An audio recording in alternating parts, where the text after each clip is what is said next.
3, 4.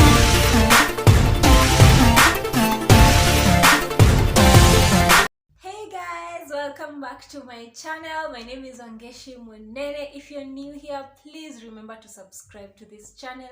And if you're an OG member, thank you so much for clicking on this video and following me for all this time. This is a channel where we talk about mental health, lifestyle, career, and just everything in life. So just subscribe to the channel, like this video, and drop a comment down below. Even if it's an emoji, it really supports my channel. So today we are talking about 28 lessons in my 28 years of life in this earth. So like I told you in my last video, I just turned 28. I know, I don't look this old. I'm sorry, not everybody fits in the bad bitch genre. It's a genre. Not everybody fits on the roster. I had to share all these lessons that I've learned through all these years, just for the sake of my sister, because I have a younger sister, and for the sake of the demographic that follows me, because I checked my demographic and I saw there are a lot of people who follow me from the age of 26 to below to around 23, 24. So I'm not that old, but I'm sure there's something you can pick from this video. I'm gonna start sharing the lessons, just straightforward. The first lesson is most friendships never last. I'm a big testament to this. Friendships never last. Like, you can lose people in your life.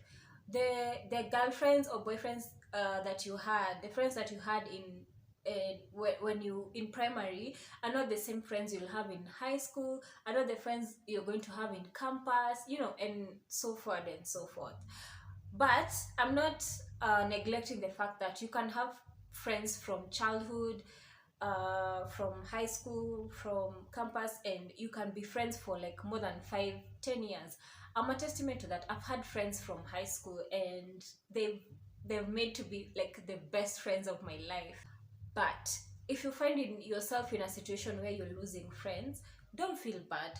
If you feel like you're in a situation where your friends don't match your energy, or your friends don't match your goals, or where you want to be, or you don't feel comfortable with them anymore, or your goals are not the same, like you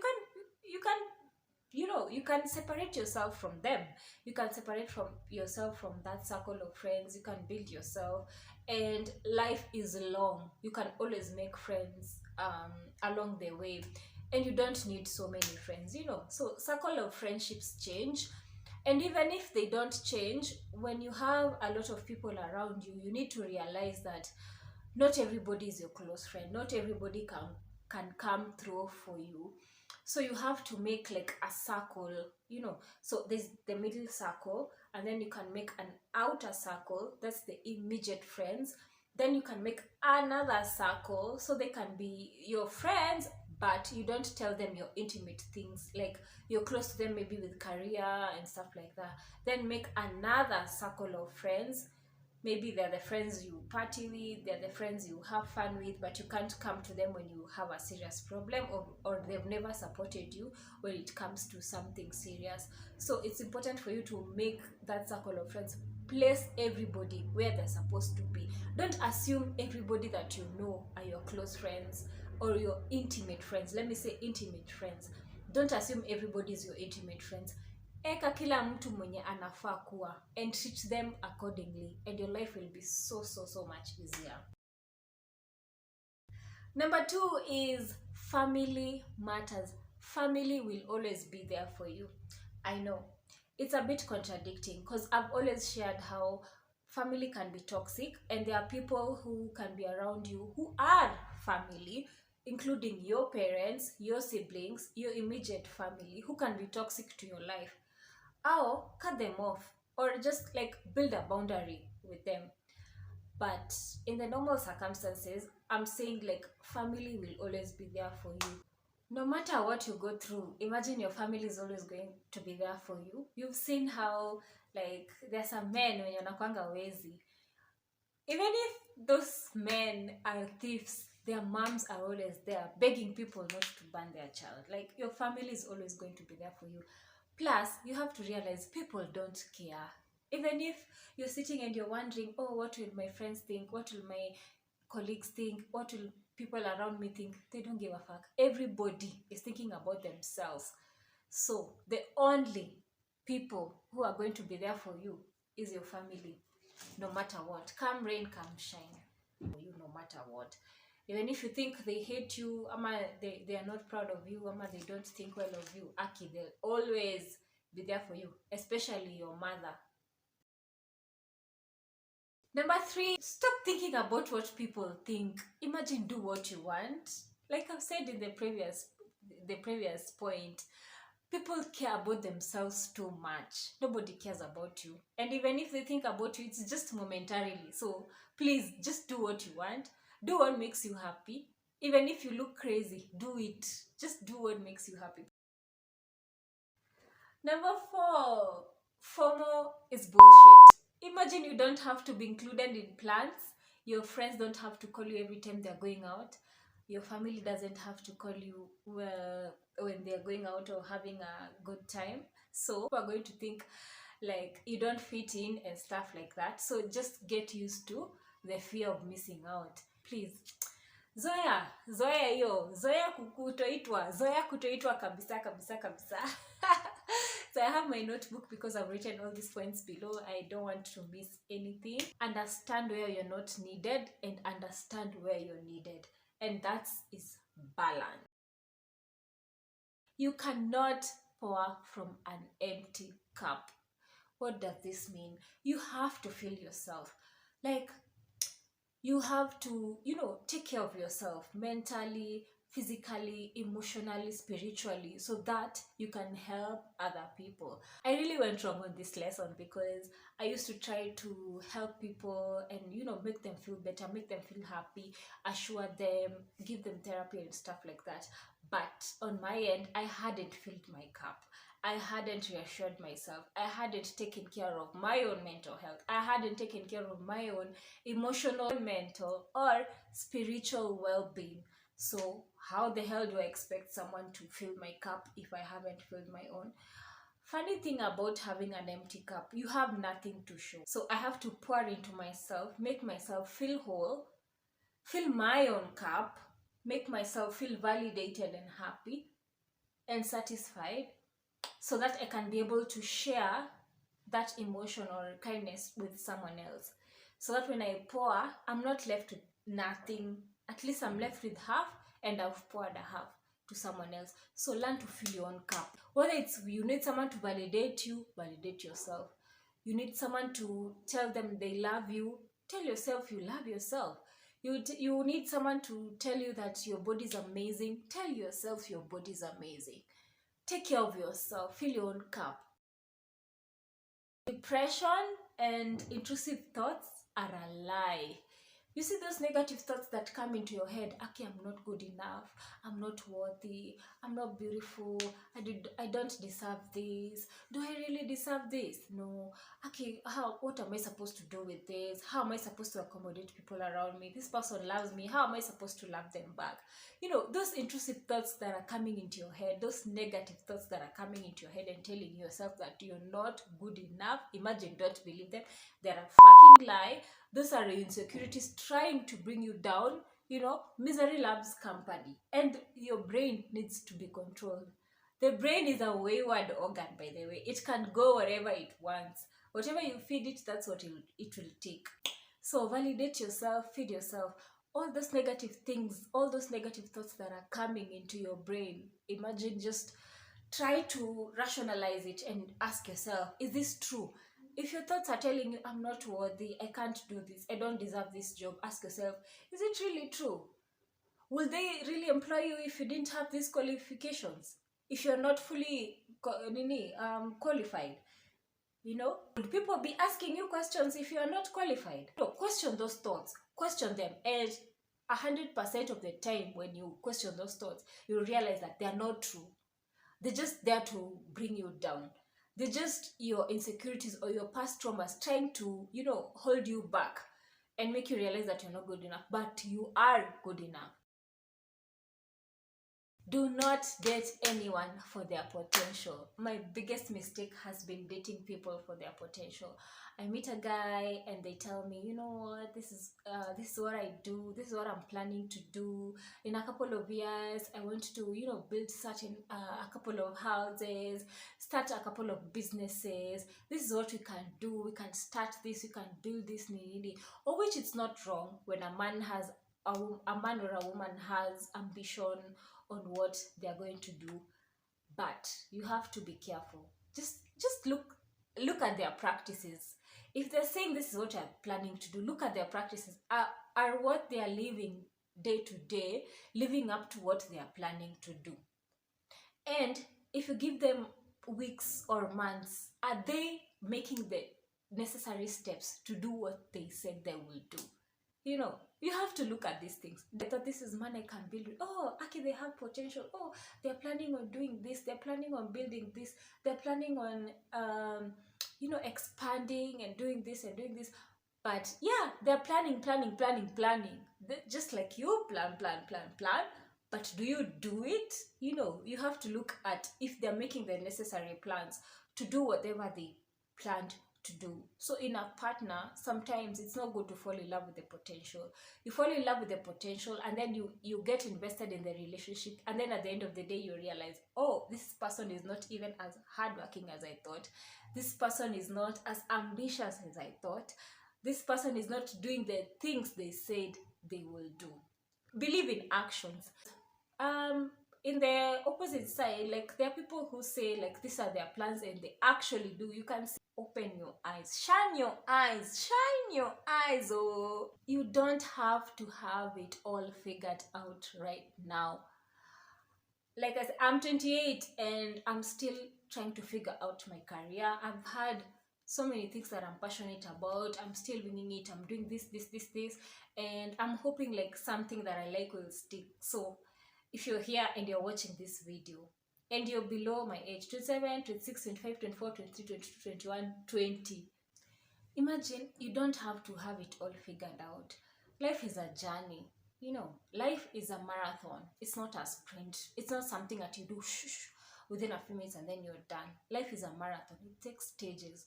You're where there's like maram, and then you're running where there's like rocks. You're running where there's bushes and forests and all that.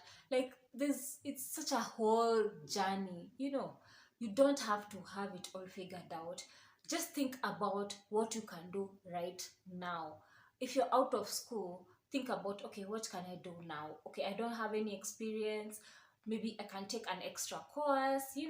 I can start building my portfolio, doing pro bono work or free work for someone, volunteer somewhere. Build your reputation and your career reputation and stuff like that. You don't have to have it all figured out. I know I have seen so many 24-year-olds, 25 and 26 years old on TikTok saying they don't know what they are doing until they are done with campus and they don't know what they are doing next. You're just out of school and you're in a career where you're not happy, and you're just like, I don't want to do this anymore. Or you're somewhere and you're done with campus and you don't even have a job. Imagine you don't have to have it all figured out, Sai. Just do what you can right now. Ask yourself, what can I do? For example, if you don't have a job and your career, you want to pursue a career in, let's say, hospitality, you want to pursue a career in the beauty industry, in the mental health industry, something, just look for someone, a mentor or anybody, volunteer, gain some experience. So I'm just advising you right now, if you have a career that you want to pursue, look for that industry, such companies, such organizations, such anything. Volunteer, jitole, endo tu ufanye. It doesn't matter if it's 3, 4, 6 months, and then from then you'll have experience and you can be able to apply whatever you learned in another organization. And even if you start applying for jobs from then and maybe add to your experience or to your education, you can be able to get like a stable job. So don't beat yourself up at you're at home and you're doing nothing. Just learn a skill. There's so many free courses out there. There's so much information. Search on Google, search on YouTube. search on so many websites that are offering free courses, and do those courses and just build your portfolio from now. It's okay to disappoint your parents. Funny thing is, I've lived with the fear of disappointing my parents, and and it has made me to be a people pleaser, and to actually do things that I didn't actually like, and to do things that I didn't actually love, you know. So I'm telling you today, it's okay to disappoint your parents. Try a career, fail. Start a business, fail.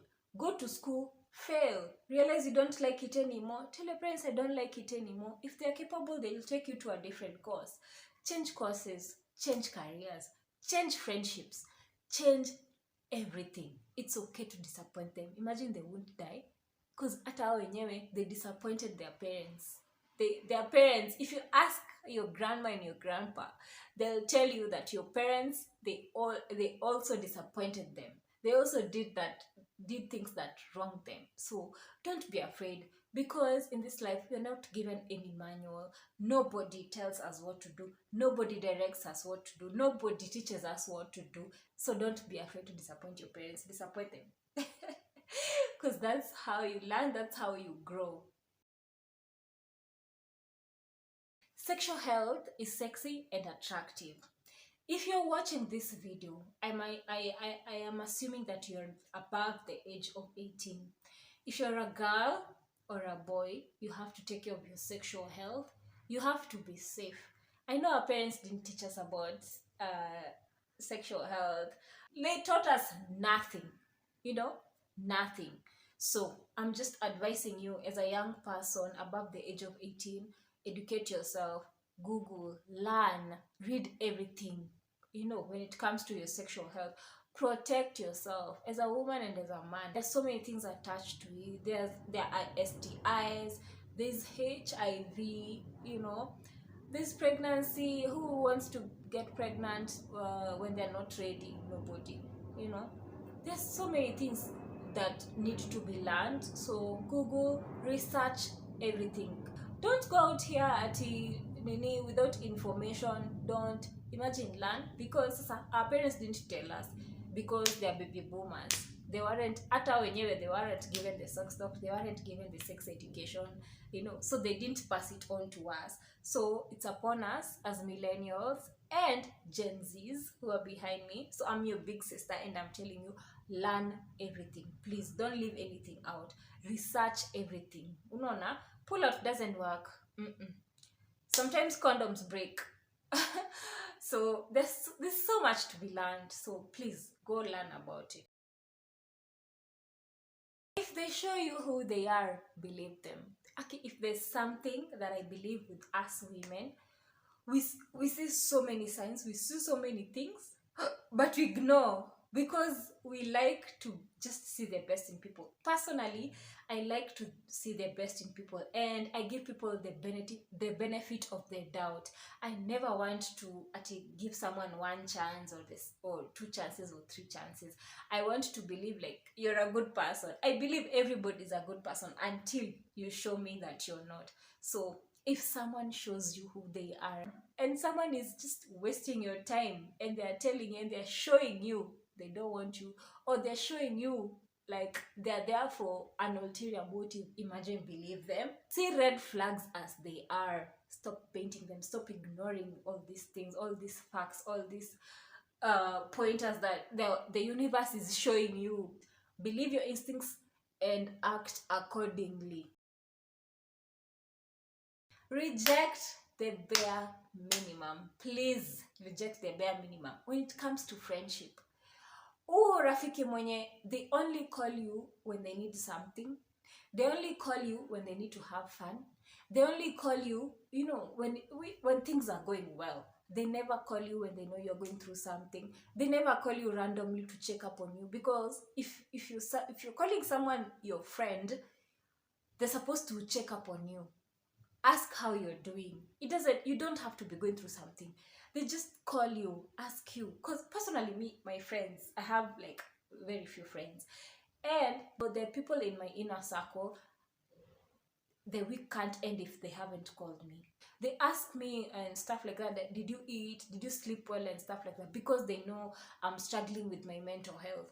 So if you don't have friends who are checking up on you, who are not calling you, not because that they want to have fun, just because they want your company and to spend time with you and tell you that they love you and stuff like that, check that circle kabisa. Don't accept the bare minimum in friendships and in relationships also. You started a relationship with someone, they don't care about your well-being. Choose you first. Choose you. Do not stay in a relationship and suffer in silence. They aren't communicating that this is what they want, or just communicating basically what they want in their relationship. Mtu anakwambia you go with the flow. Someone is not giving you money. Me, I'll insist on money. If someone is dating you and you're a girl, they're not sending you money. They're asking you to meet them, they're not sending you any money. They're not buying you any flowers. They don't take you out for a date. They don't include you in their plans. They're not communicating anything. Especially my younger sisters, stuff like that, taking you out on a date, they're the bare minimum. If someone is texting you back, that's the bare minimum. Kama mtu anaku-blue tick or is texting you after a few days or nini. I'm good, yeah, I'm feeling alright. Baby, I'ma have the best fucking night. If you show a man you can accept the bare minimum, that's what they're going to do for you for the rest of your life. So show them that you're here and they'll reach you here. But show them that you're accepting the bare minimum, they'll be here. They won't show you even the basic shit. So achana naye kabisa. Give yourself everything that you want from a partner. And I'm not talking about money. I'm just talking about the emotional and mental needs. If you want your boyfriend to tell you, oh, I love you, I adore you, you're beautiful, you're amazing, you have to show yourself, you have to believe yourself that you are actually beautiful, that you're actually amazing, that actually you don't accept the bare minimum, that you are worthy. If you don't believe these things, how the hell do you expect to believe from someone else? If that partner ceases to tell you that you're worthy, you're beautiful, you're amazing, you're fantaba gorgeous and all those nice things, if they stop telling you, you will start feeling, oh, you're not validating me, you're not doing this, and no. Give yourself those things. Every day when you wake up in the mirror, tell yourself you're beautiful, you're worthy, you're fantama gorgeous, you're hardworking, you're smart. You can get anything you want in this world. Tell yourself every day, believe that you deserve all those things, that you are those things. My love language before used to be, acts of affirmation, but right now it's not my love language anymore, because I realized that I can actually validate myself. And since I started validating myself, doing affirmations every morning, assuring myself, imagine nobody shakes me. Even if you go there and a guy hits on you and they tell you, oh yeah, you're so ugly, you reject them and they tell you, oh, you're so ugly, I'm not ugly, you're just bitter. You have that confidence and reassurance in yourself. If your love language is gifts and you expect gifts from someone else, you might not get those gifts. Buy yourself gifts. If your love language is quality time, take yourself on dates, go have fun, go on hiking, go to a movie, do all those things by yourself. Give them to yourself first, so that when someone comes, they'll add on to it. And if they don't, you're still okay. Don't be ashamed to ask for help. Personally, I have struggled with being independent and doing everything by myself. And personally, my family, my mom and my dad don't know that I was diagnosed with MDD in 2017. They only knew that I'm struggling with my mental health in 2021. So you can imagine, from 2017, I've been doing it by myself, struggling. asking for help from the wrong people, from my partner who couldn't even be able to help me, from my friends who didn't even understand what was going on. You see, so please don't be afraid to ask for help. And the minute I opened up and said, this is what I'm struggling with, I have never seen so much support in my life. And if you're not forthcoming about it, nobody will know what you're going through. So don't be afraid to ask for help. I know most of us are thinking, okay, my family will not understand, my friends will not understand, my siblings will not understand. But sometimes that action of just sharing, it's a burden lifted off of you. And even if they won't understand, you'll keep talking to them about it. Don't be afraid. Don't feel embarrassed. Talk to them. Tell them, this is what I'm going through. This is how I am. Please help me. I need therapy. Your family might not understand, but all I know is they'll be there for you. Whether financially or emotionally. The mental health in this country, it's really expensive. Therapy is expensive.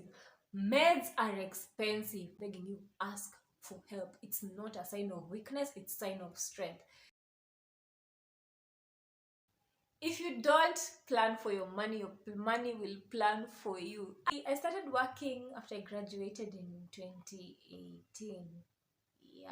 So I was earning very little money and I was able to budget for it. But now when I'm earning like a little more money, I've come to realize that you need to plan for your money. You need to plan for your money. Otherwise, if you get just money and you're like, okay, sawa, nitapata hiyo pesa alafu nitafanya nini? Hey, things will come up and then your money will be over. If you're young and you're starting to work right now, and everything, andika budget.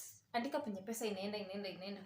And then in inabaki, at least you can enjoy yourself and stuff like that. It's okay to hate your body. It's okay to have a love and hate relationship with your body, especially with women. Me, I'll talk about women because that's the experience that I've had.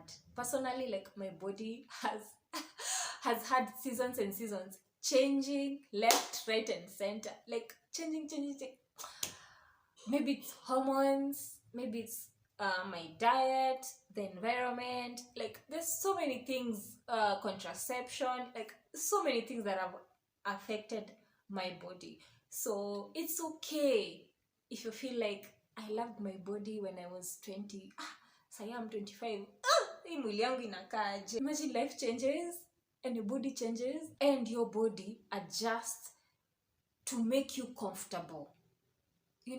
Your body doesn't change to make you miserable. No, your body adjusts to make you comfortable. So like we are conditioned to think that our tummy is supposed to be flat, it's supposed to be hapa juu zimeshikiliwa, zimesimama, but they don't have a bone. How are they supposed to stand? But I don't understand. We're supposed to have a thin waist and big hips and big behind and stuff like that, but that's bullshit. The beauty industry has been conditioned to make us feel bad about ourselves, and they capitalize on that. So when you feel bad that you don't have enough this, at least there's a oil, there are pills for that. Or you don't feel like your waist is thin enough, there are pills, mafuta nini for that. Or you feel like your body is not big enough, or you need nini. Normal bodies are affected by everything. And all these things you see on social media, they're not real. So if you love your body today, it's okay. If you hate your body tomorrow, it's okay. But what I'll encourage you is to be comfortable that your body is housing you and your body is doing the functions that it's supposed to do. Period. Timelines are bullshit. Like timeline ya Mungu. Timeline is, you leave the timeline to God. You'll have a friend getting married. You don't even have a boyfriend. You'll have a friend getting a child. You're not even thinking about getting children. You'll have friends getting degrees and masters. They're pursuing their masters. And you don't even know what you want to do. You'll have friends who are succeeding in corporate. And you're like, me, I don't want to work corporate. I want to be self-employed. You'll have people who are succeeding in business. And your business is going haywire.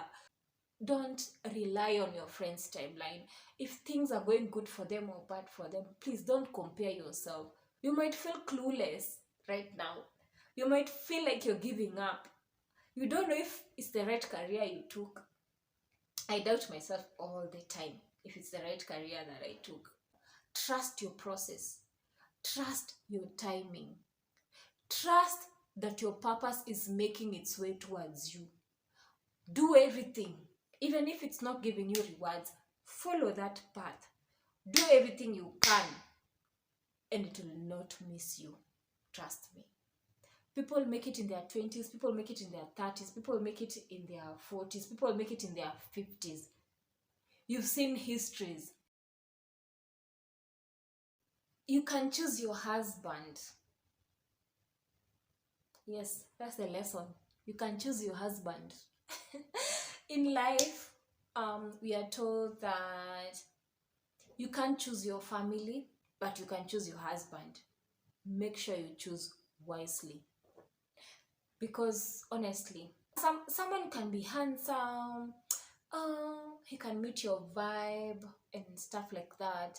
But imagine not every man can make a good husband. So make sure you make a list of what you require from a partner before you settle down with someone. Some men cannot take care of your kids. Some men can't even teach your kids homework. Hata kuja to jioni to help your kids with homework. This is not a husband who will think about luxury at taking you on holidays. This is not a husband who will love your family, be considerate, be involved. Another thing is pray. I know some of you who watch my YouTube channel, maybe you're not spiritual or anything, but if you are, whatever higher being you believe in, pray. Ask for guidance. Personally, God doesn't disappoint. Pray when your mental health is not okay. Pray when your career is not going well. Pray when you're not getting along with your family. Pray. Anything. Just pray. And you'll get solution. At the end of the day, even if God will not talk down to you and akwambie, oh, fanya, trust me, he'll align everything to work. Last but not least, your mental health is the foundation of everything. If you're sad, if you're lonely, if you're miserable, if you're feeling depressed, you're feeling anxious, and all those things, please get help. Get help. Because imagine you cannot achieve any of your goals if your mental health is not okay. Because personally, I feel like at my age, I would have done so much. Ningekuwa mbali. Ningekuwa nimefanya vitu mingi. But at the same time, I was neglecting my mental health for so long. I didn't want to get help. I thought I would do it by my own, but mnajua mganga hajigangi. As you all know, I studied psychology. Anything I go through, I know it. I'm very self-aware. I know what's going on. It's just that I can't help myself. I can't therapize myself. I can't diagnose myself and give myself medicine or stuff like that. But I've come to realize my mental health is everything. When my mental health is okay, if I'm sleeping well, I'm eating well, I'm taking care of myself, spiritually, listening to podcasts, all those things that I do for myself to keep sane. If I don't do that, my career suffers, my life suffers, everything suffers. I don't even go home. I don't do anything. Niko tu. No, na. So please take care of your mental health. Please don't be ashamed when you're feeling low. Don't be ashamed when you're feeling sad. Don't be ashamed when you're feeling like you can't do anything and you don't know where. Hakuna reason ama nini. That's the part of it. You're allowed to feel bad even when you don't have a reason for it. So take care of yourself. Just go back to the drawing board and realize nini nimekuwa nikifanya that I've been neglecting myself on doing, and I can do better. Yeah, I am not sure if those are 28 lessons, but those are the lessons I had in my head and I had to share with you. I hope you've learned something, honestly. Today I did a sit down video because I couldn't do a vlog. Sharing all these lessons on a vlog could have been exhausting. And yeah, so this is where I am, and I'm so glad you got to the end of this video. Thank you so much for watching till the end. Please subscribe to my YouTube channel. Like this video. Your thumbs up iko hapa. put the thumbs up, comment something, please, even if it's an emoji. It really supports my channel. At least YouTube shows my content to more people. I love you guys. I'll see you in the next video. Bye.